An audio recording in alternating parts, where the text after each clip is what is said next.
Selamat petang dan salam sejahtera saya ucapkan kepada semua pelajar.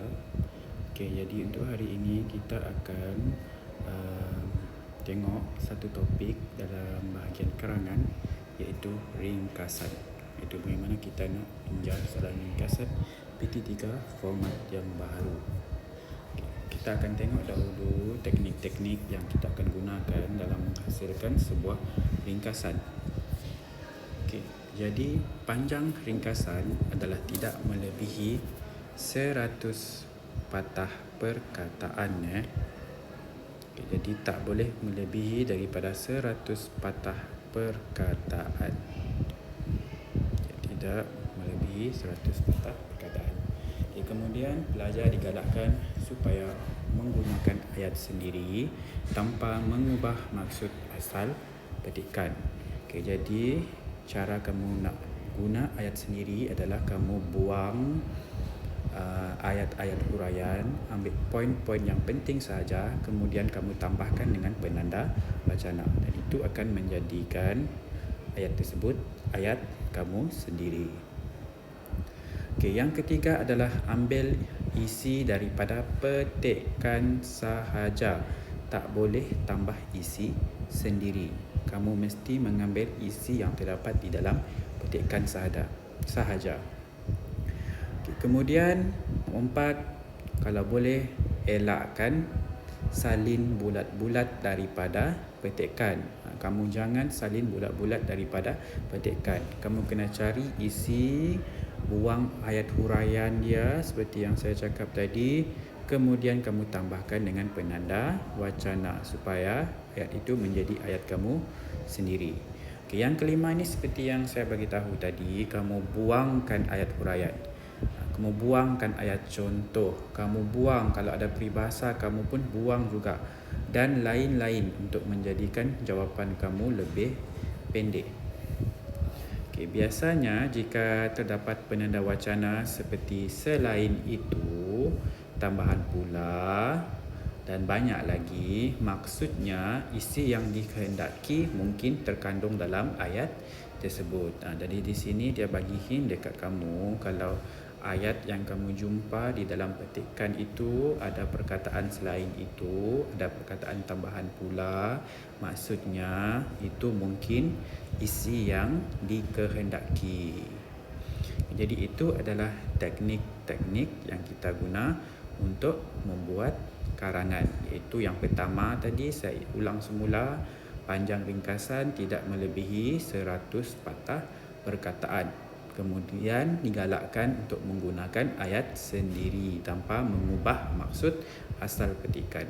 Dan kamu ambil juga isi daripada petikan sahaja, tak boleh tambah isi yang lain ataupun isi dari luar. Kemudian jangan salin bulat-bulat daripada petikan tersebut, dan kemudian kamu buangkan huraian. Buangkan ayat huraian, buang ayat contoh, buang peribahasa dan lain-lain lagi ayat untuk menjadikan jawapan kamu lebih pendek. Dan biasanya jika terdapat penanda wacana seperti selain itu, tambahan pula, maksudnya itu adalah isi yang dikehendaki. Seterusnya kita tengok di sini saya ada sertakan format untuk kamu menghasilkan ringkasan. Jadi format ya, tajuk ini dia merujuk kepada kehendak soalan. Ini merujuk kepada kehendak soalan. Kemudian kamu sambung dengan isi yang pertama, kemudian tambah penanda wacana isi yang kedua, kemudian penambah wacana lagi, kemudian isi yang ketiga, sampailah isi yang keenam. Kalau di sini saya dah nyatakan isi keenam ditulis sekiranya patah perkataan belum cukup. Kalau patah perkataan kamu terlampau sikit, jadi kamu kena cari isi yang keenam. Sebenarnya banyak lagi isi yang terdapat di dalam petikan itu. Ada 10 isi, ada 9 isi, tetapi dia nak kamu cari sekurang-kurangnya 5 isi, dan maksimum dia adalah 6 isi. Di sini saya ada sertakan satu jenis soalan. Satu soalan ringkasan dan kita akan tengok. Okey, jadi benda pertama yang harus kita buat adalah kita haruslah baca soalan dia, kerana di dalam ringkasan, tajuk untuk ringkasan itu, kehendak soalan terdapat di dalam soalan itu sendiri.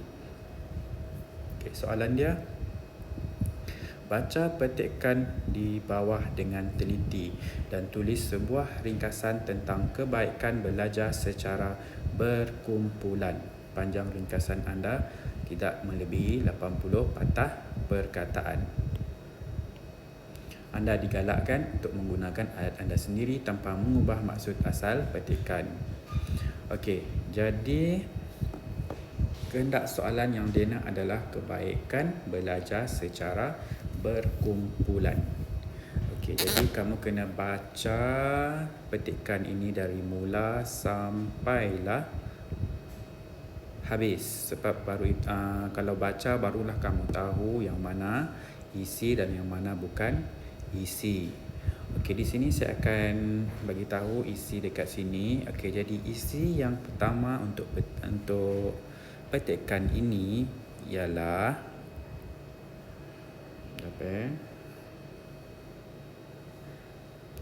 Okey, isi yang pertama adalah bertukar-tukar pendapat. Jadi itu adalah isi yang pertama, bertukar-tukar pendapat. Okey, yang kedua pula meningkatkan ilmu. Kamu ambil poin-poin utama sahaja. Ayat-ayat huraian selepas itu kamu tak perlu ambil. Okey, kemudian isi yang seterusnya, isi yang ketiga.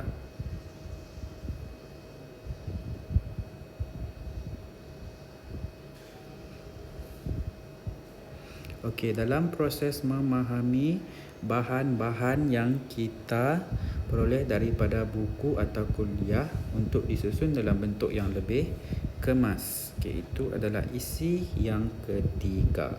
Okey, kalau kamu perasan, untuk isi yang ketiga ini kita boleh buang ayat-ayat yang tak diperlukan. Contoh dia, bahan-bahan yang kita peroleh daripada buku atau kuliah, ini kita tak perlu ambil.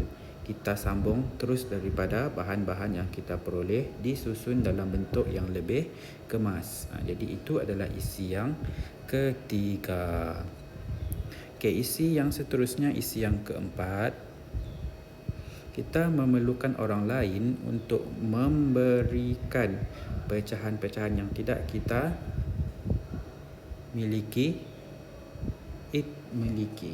Okey, bahagian ini adalah isi yang keempat. Isi yang kelima.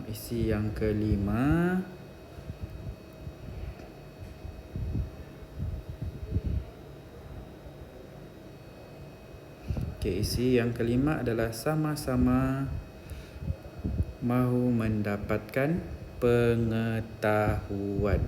Okey, jadi itu adalah isi yang kelima. Dan isi yang terakhir adalah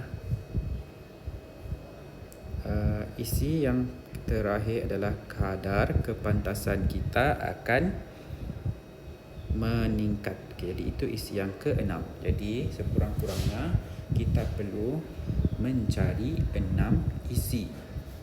Jadi kamu dah baca, kamu dah cari isi. Okey, jadi untuk ringkasan ini, benda first yang kita perlu buat tadi adalah untuk baca soalan dan cari kehendak soalan. Kehendak soalan adalah kebaikan belajar secara berkumpulan. Kemudian kamu carilah isi kebaikan belajar secara berkumpulan sebanyak sekurang-kurangnya 6 isi. Okey, dan yang terakhir adalah kamu gabungkan isi kamu tadi untuk menjadi satu karangan ringkasan yang penuh. Okey, jadi ini adalah contoh jawapan dia. Nanti saya akan share untuk jawapan bagi soalan ini tadi. Okey, jadi ini adalah isi dia, di mana ini adalah tajuk. Kemudian ini isi yang pertama, isi yang kedua, isi yang ketiga, isi yang keempat, kelima dan keenam. Okey, jadi ada 6 isi yang kita guna dekat sini. Okey, jadi dekat sini untuk menghasilkan ringkasan ini, kamu boleh juga guna ayat kamu sendiri. Jangan terlalu mengikut-ikutkan ayat yang terdapat di dalam petikan ini. Kamu boleh juga guna ayat kamu sendiri supaya ayat itu menjadi lebih gramatis. Okey, itu sahaja untuk PDPR kita pada hari ini.